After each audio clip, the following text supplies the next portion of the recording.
सती below के जय सब गाता, सती बिलो के जय सब गाता।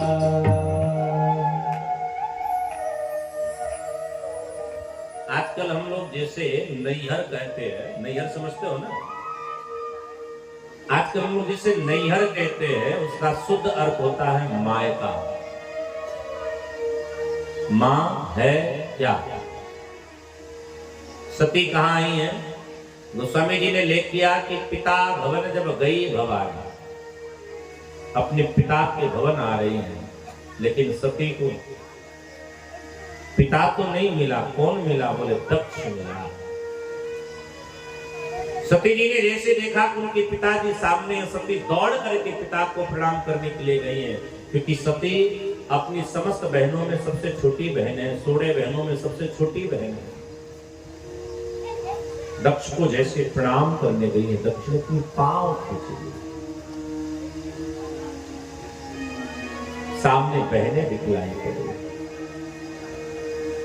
बहनें उससे मिलने गई हैं, तो बहनों ने भी सती को अपमानित कर दिया। क्यों रे सती, बिना बुलाए चली है?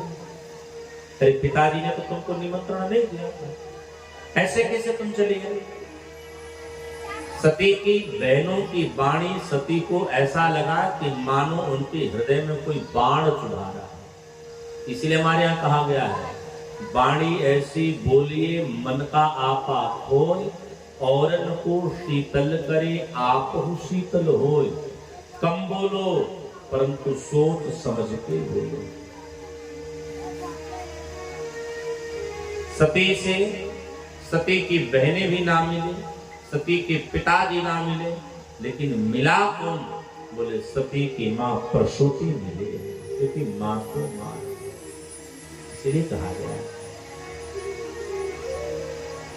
कि दुनिया में सब ठुकरा सकता है हो, पर मां नहीं ठुकरा सकती है। तो दुनिया का अभागा व्यक्ति होता है जो अपनी माता का तिरस्कार करता है, वो दुनिया का एक नंबर का मूर्ख व्यक्ति होता है जो अपने माता पिता को अपने पांव से मारता है। तेरी प्रार्थना ध्यान से सुनना, मंदिर में जाओ या न जाओ, मंदिर के भगवान को भोग लगाओ या न लगाओ, लेकिन घर के बैठे माता पिता को जरूर प्रणाम करो। आजकल ये होता नहीं। सती की मियां प्रसूति मिली है। प्रसूति से सती ने कहा, मां मेरे पूज्य पिताजी का यह स्वभाव समझ नहीं आया। सती से मियां ने कहा, बेटी चिंता मत करो, सब भगवान की इच्छा है। सती एक मंडप की तरफ गई है, तो सती ने क्या देखा कि भगवान शिव का कहीं कोई स्थान नहीं है। अब तो सती के क्रोध की पारा बढ़ गई और सती क्रोधित होकर के यज्ञ मंडप में बैठे जितने ब्राह्मण हैं उन ब्राह्मणों को डांटने लगी। सुनहु सभासद सकल मुनिंदा, कही सुनी जिन शंकर निंदा। सुनहु सभासद सकल मुनिंदा, कही सुनी जिन शंकर निंदा। सो पर तुरत लहब सब काहू, भली बात पछताव पिताहू। सो पर तुरत लहब सब काहू, भली बात पछताव पिताहू। जगदाता महेश पुरारी, जगत जनक सब पे महेश पुरारी, जगत जनक सब पे सुनहु सभासद सकल मुनिंदा, कही सुनी जिन शंकर निंदा। सुनहु सभासद सकल मुनिंदा, कही सुनी जिन शंकर निंदा। बोलो श्री सीताराम चंद्र भगवान की जय। देखो, ये मेरा बड़ा सौभाग्य है कि आप से लगभग 10-12 किलोमीटर की दूरी पर एक गांव है परदेसिया। तो आप परदेसिया से हमारे पिताजी के रूप में श्री उपेंद्र पांडे जी, हमारे भाई, हमारे छोटे भाई अभिजीत और हमारा प्यारा छोटू, आप सब हमको कृतार्थ करने के लिए आए हैं। आप सबके स्वागत के लिए आप सब एक बार ताली का उद्बोधन अवश्य करें। यही प्रेमी जनों की पहचान है कि आप कितने भी दूर रहे, जो अपने होते हैं वो अपने पास खींचे अवश्य ही चले आते हैं।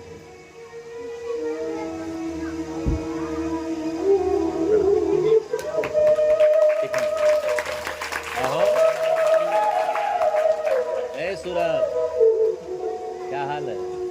ठीक हो? हाँ?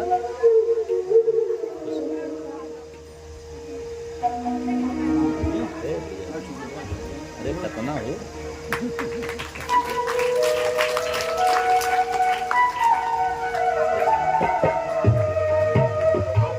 ठीक हो?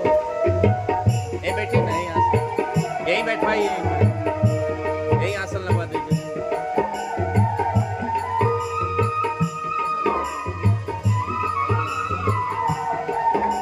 कुर्सी डलवा दें, कुर्सी।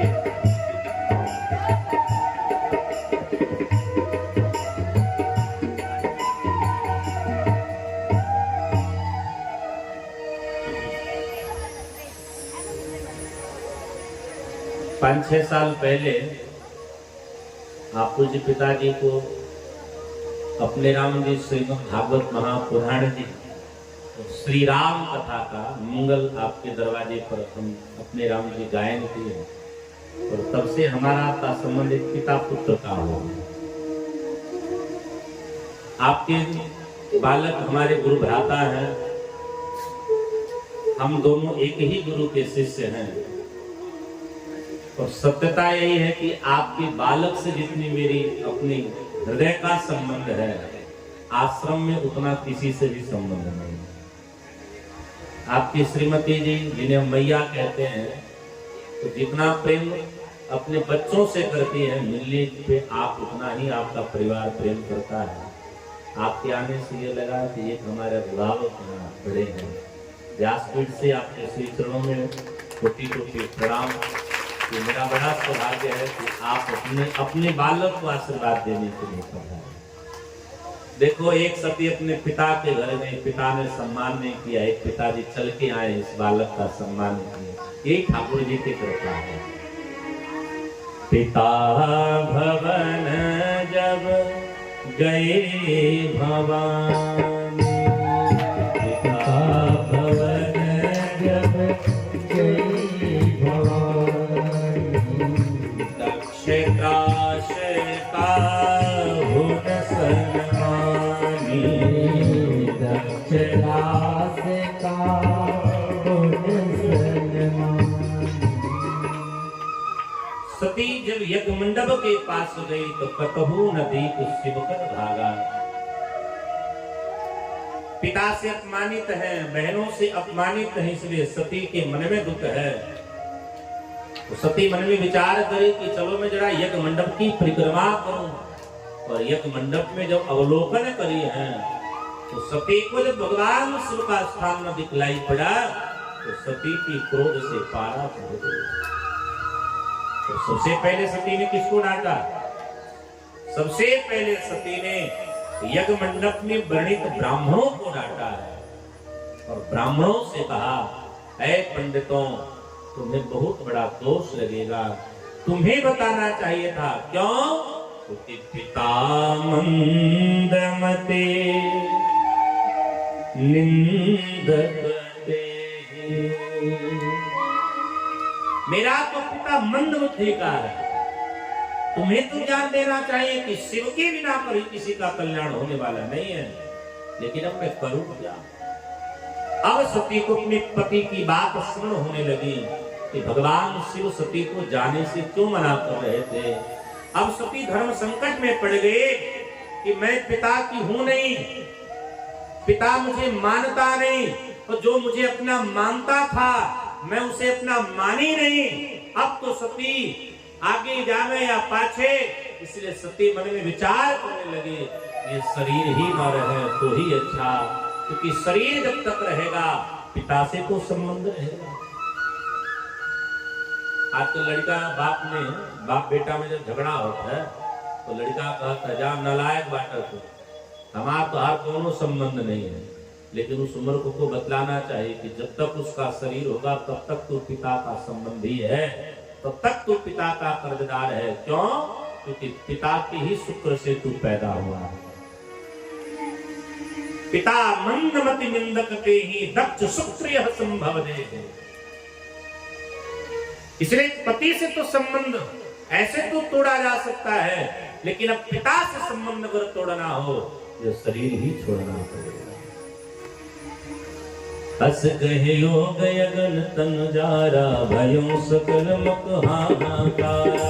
अस कहे योग यगन तन जारा भयो सकल मुख हाहाकारा। सती मरण सुन शंभु कर लगे करण मत कीस। सती मरण सुन शंभु कर लगे करण मत कीस। जब विध्वंस विलोक विभो रिक्षा किन्हु में। जब विध्वंस विलोक विभो रिक्षा किन्हु में। अस कहि योग यगन तन जारा भयो सकल मुख हाहाकारा। अस कहि योग यगन तन जारा भयो सकल मुख हाहाकारा। सती विचार करने लगी कि शरीर को करे क्या, तो सती अपने योग अग्नि से अपने शरीर को जलाने लगी है। कई महात्मा ऐसे कहते हैं कि अग्नि कुंड में ही सती कूद पड़े।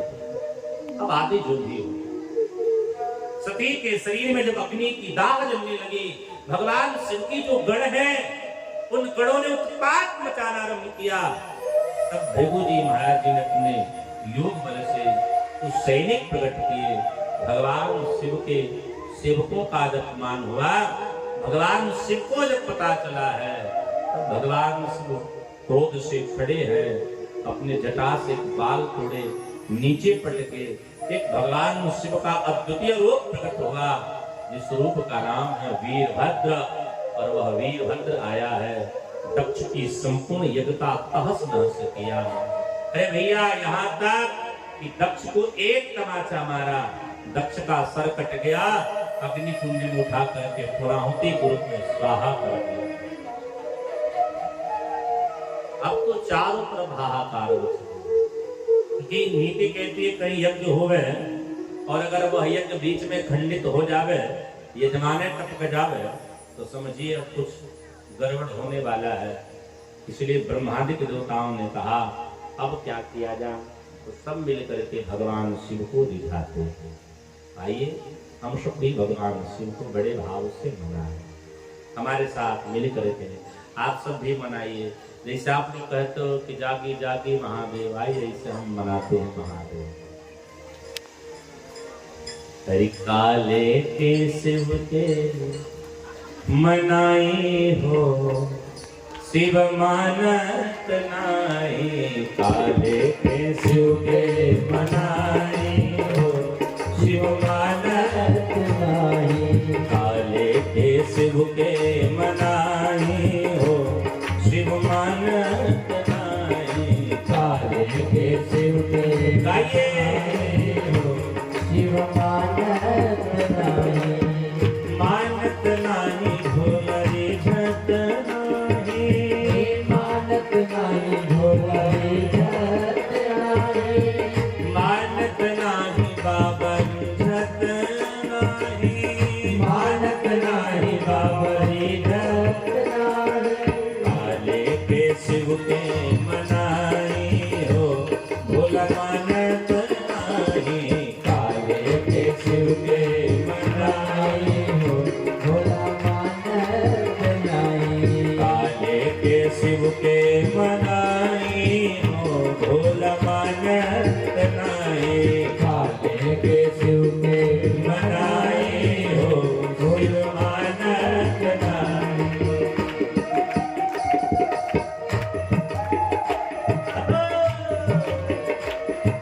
मीठी मीठी तालियों की सेवा करते हरिओम।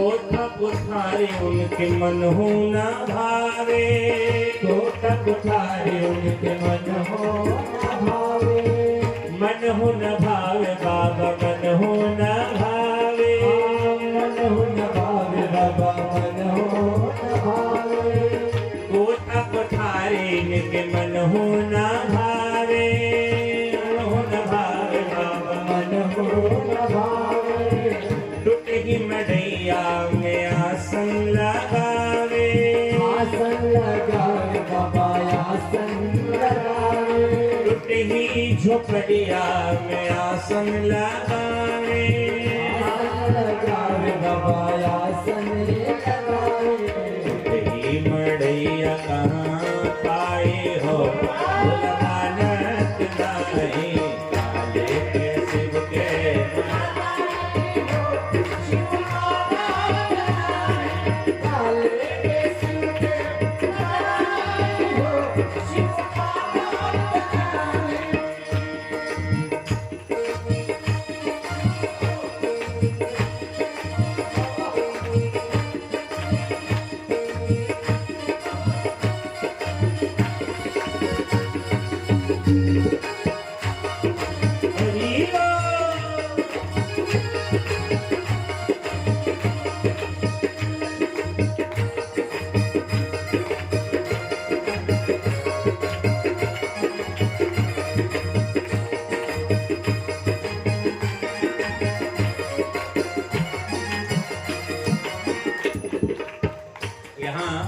कितने लोग बैठे हैं जो शिव जी को मनाना चाहते, जरा हाथ उठाओ सब, आप भी आओ माई पुनः मनाओ चाहत हो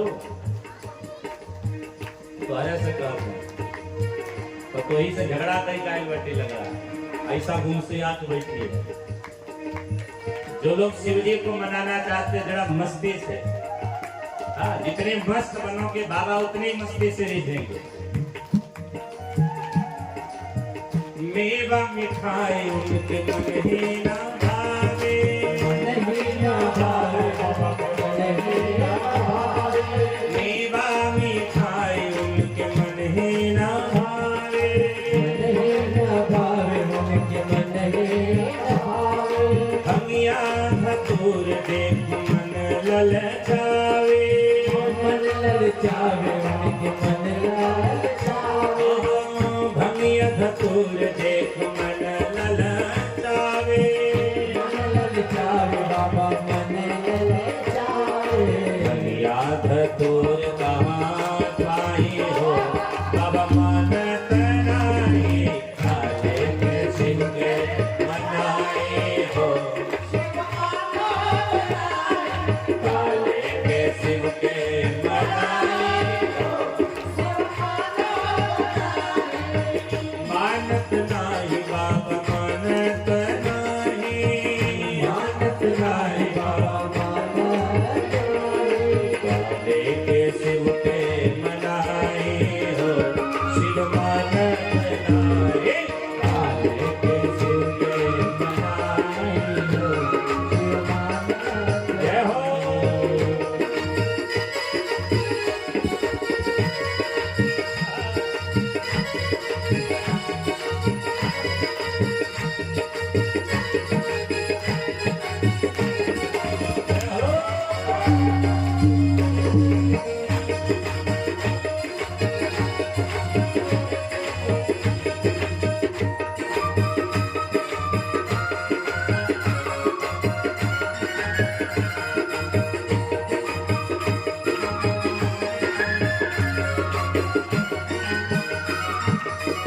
शौक श्रृंगार नाही पड़ेला पसंद हो, परिया पसंद उनके परिया पसंद हो, शौक श्रृंगार उनके पड़ेला पसंद हो, परिया पसंद नाही परिया पसंद हो, भभूति लगावेल अपना सब अंग हो, अपना सब अंग बाबा अपना शतरंग हो, भभूति लगावेल अपना सब अंग हो, अपना सब अंग बाबा अपना शतरंग हो, खुश हुई है का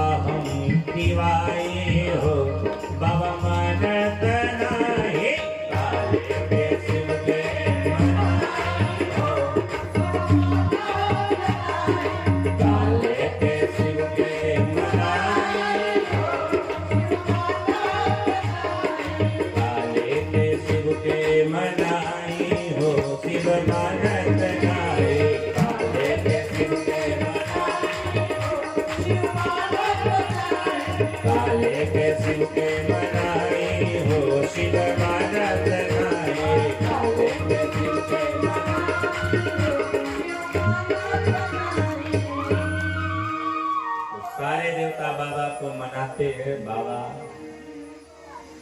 बाबा प्रसन्न भय हैं। और देखो बाबा प्रसन्न होकर के दक्ष के घर में एक बकरे का सर लगाते हैं। बकरा क्या है? बोले बकरा अहंकार का प्रतीक है। इसलिए क्योंकि बकरे का एक ही शब्द है, बार बार बकरा मैं ही बोलता है। तो भगवान शिव दक्ष के घर में बकरे का सर लगाते हैं। इधर जब सती मरी है तो गोस्वामी जी ने कहा कि तेहि कारण हिमगिर गृह जाई, जननी पार्वती तनु पाई। सती मैया हिमाचल जी के घर बेटी बन करके पधारती है। जोर से बोलो जय सिया राम। और जोर से बोलो।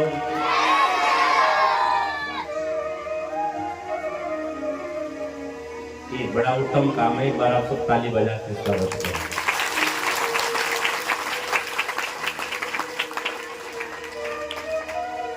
आजकल काल के घर में 2-4 बेटी हो जावे ना तो जैसे लगता झंझट हो है। लेकिन बेटी सबके नसीब में नहीं होती है। जो पिता बड़ा भाग्यशाली होता है उसी पिता के भाग्य में बेटी का आगमन होता है। हर बेटी के भाग्य में एक पिता होता है, लेकिन हर पिता के भाग्य में बेटी नहीं होती। जिनके आंगन में बेटी है उससे बड़ा सौभाग्यशाली दुनिया में कोई नहीं है। इसलिए बेटी क्या है? देखो आजकल भारत सरकार एक नारा लगाती है, बेटा बेटी एक समान। हम सबको मूर्ख बनाती है। बेटा बेटी एक समान कभी हो नहीं सकते। 100 पाती में लिख के देता हूं कि भारत सरकार हमको आपको मूर्ख बना रही है।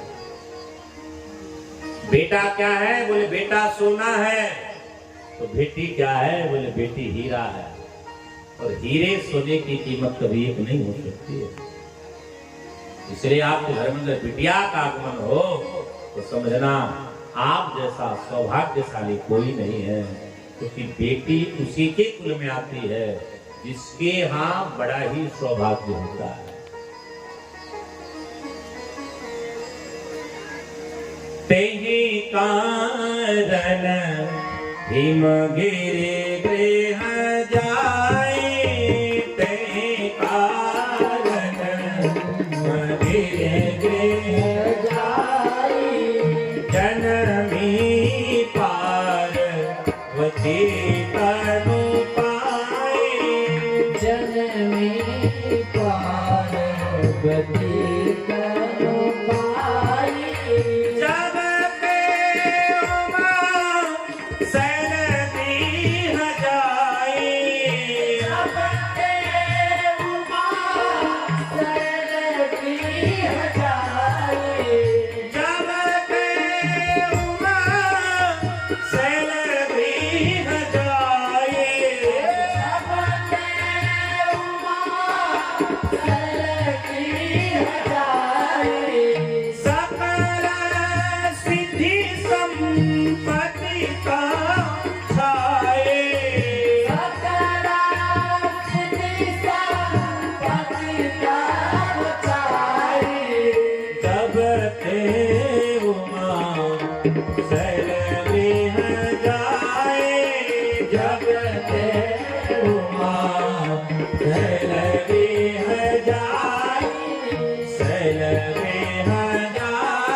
जब देखो गोस्वामी जी महाराज इस एक चौपाई में कितनी बड़ी भाव को बताया। जब ते उमा शैल गृह जाए, सकल सिद्ध संपत्ति तह आए या छाई। तात्पर्य क्या है कि हिमाचल जी तब तक महाराज अधूरे हैं जब तक इनके घर में बिटिया का आगमन नहीं हुआ। जैसे बिटिया का आगमन हुआ है हिमाचल जी के घर में सारी संपदाएं ही दौड़ के चली गई। ऋषि महर्षि जितने हैं सबके सब अपना आसन लगा करके बैठने लगे। यह बात नारद जी को पता चला। तो स्वामी जी ने लिख दिया कि नारद समान चार सब पाए, तो कहीं गिर गे सिधाए। शैलराज बड़ आदर कीन्हा, पद पखारी बर आसनु देहा। नारद जी को पता चली है कि हिमांचल जी के घर बिटिया हुई है, तो नारद जी भी दौड़े दौड़े पधारे।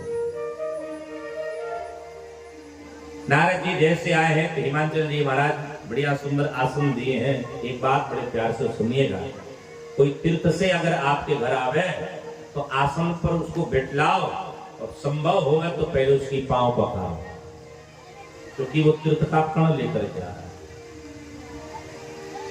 महाराज जी कथा करते हैं, हमारे पूज्य महाराज जी एक बार हम लोग बैठे थे आश्रम में, तो महाराज जी कथा करते बोले एक बार एक अयोध्या के महात्मा मुंबई गए।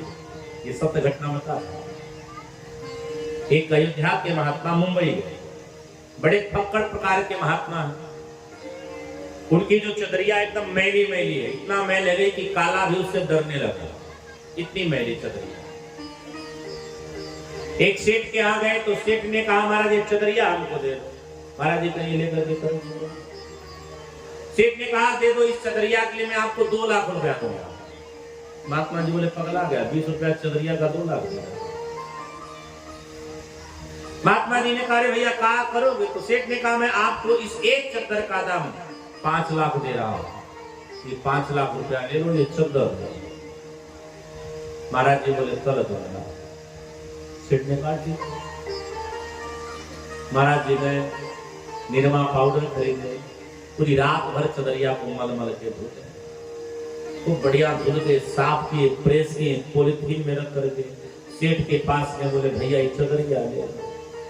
सेठ ने कहा इस चदरिया का तो मैं आपको 2 रुपया दूंगा। महात्मा जी ने कहा रे महाराज इसी चदरिया को तो आप 5 लाख में कल ले रहे थे। महाराज जी कहे सेठ ने कहा कि जो चदरिया ले रहे थे उस चदरिया को आपने गाया है। सेठ से महात्मा जी ने कहा नहीं नहीं यही चद्दर है। तो सेठ ने कहा महाराज मैं कीमत चद्दर का नहीं दे रहा था, ऐसे चद्दर तो हमारे यहाँ कूड़ेदान में पड़े होते हैं, उस चद्दर पे लगे तीर्थ के मैं रज का कीमत दे रहा था। कीमत चद्दर का नहीं था। आप अयोध्या के हो, अयोध्या की रज आपके चदरिया पर लगी है, मैं उस रज का मैं कीमत दे रहा था। चदरिया तो हमारे यहाँ ऐसे ही पड़ी रहती है। कोई तीर्थ से आवे जरूर पांव पखारो, कोई साधु घर पे आवे जरूर पांव पखारो, क्योंकि वो तीर्थ का रज लेकर के आ रहा है। नारद जी का पांव पखराए हुआ आसन पर बैठलाए हैं, पत्नी के साथ हिमांचल जी ने प्रणाम किया है। नारद जी बड़े प्रसन्न हुए हैं। तब हिमांचल जी ने कहा त्रिकालज्ञ सर्वज्ञ तुम्हां गति सर्वत्र तुम्हां, कहूं सुता के दोष गुण मुनिवर हृदय विचार। पार्वती मैया को बुलाया गया, मैया ने प्रणाम करिए। हिमांचल जी ने कहा महाराज बिटिया का जरा भाग्य दीजिए, क्योंकि आप जैसा त्रिकालज्ञ महात्मा कोई है। बिटिया के थोड़ा गुण अवगुण बताइए, क्योंकि बेटी तो बड़ी संभालने की वस्तु है। हिमांचल जी प्रसन्न हो गए, नारद जी और प्रसन्न हो गए। नारद जी ने पार्वती मैया की हाथ पकड़ी है, तो हाथ को जब देखा तो नारद जी समझ गए कोई और नहीं, ये सती ही पार्वती बन करके आई है। अब कैसे कहें?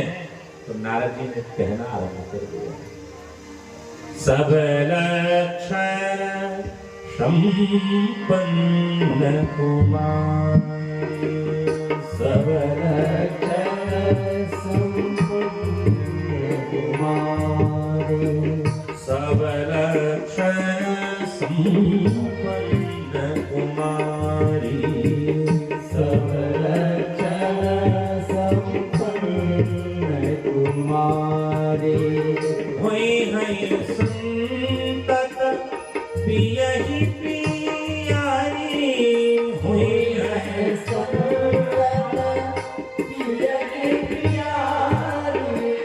हुई है संतत पियहि पियारी हुई है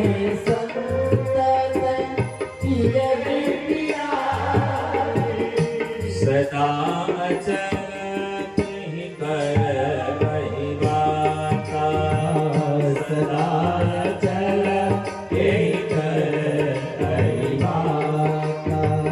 एहि तेजसु पै है पितु माता एहि तेजसु पै है पितु माता। हे हिमाचल जी घबराइए नहीं, आपकी बिटिया बड़े ही लक्षणवान है। इस बिटिया के यश के कारण आपका भी यश कीर्ति पताका फहरे। ये अपने पति की प्राण प्रिया होंगे, तुम्हारी कन्याओं में यह पूजित होंगे। देखो अच्छे ज्योतिषी का काम है कि जो लोग हाथ देखने वाले पंडित जी लोग होते बड़े होशियार होते हैं। पहले वो बढ़िया बढ़िया बात बता करके एकदम अपने प्रति आकर्षित कर लेते, फिर धीरे से गड़बड़ वाली बात करते हैं। हाँ। नारद जी पहले सारी बात अच्छी अच्छी बताए, तब थोड़ी सी चिंता तुमने आकर के नारद जी ने कहा कि महाराज शैल सुलक्षण सुता तुम्हारी सुनहूं जे अब अवगुण दो विचार। अरे सब गुण ही नहीं है, दो चार अवगुण भी है। क्या अवगुण है? यह गुण अमान मातु पितुहीना उदासीन सब संशय छेना जोगी जटिल काम मन नगर मंगल वेश अस स्वामी यही कहाँ में रहे परिहस्त हीरे। सब बढ़िया बात, एक गड़बड़ है, इसका जो पति है वही गड़बड़ है। जोगी होगा, जटिल होगा, नग्न धारण करने वाला होगा, माता पिता से हीन होगा। अच्छा बेटी कितनी भी बढ़िया हो, लेकिन बाप पति बढ़िया ढूंढता है। लड़के के बाप अपने जरूर शराबी होगा, लेकिन दामाद बढ़िया खोजेगा। अब तो हिमाचल जी चकरा महाराज कोनो पूजा हो तो बताइए। नारद जी ने कहा कोनो पूजा ना। अरे भैया तो बिटिया का ब्याह कैसे होगा? नारद जी ने कहा सुनो ना, एक हम बात बताते हैं। जे जे बर के दोष बखाने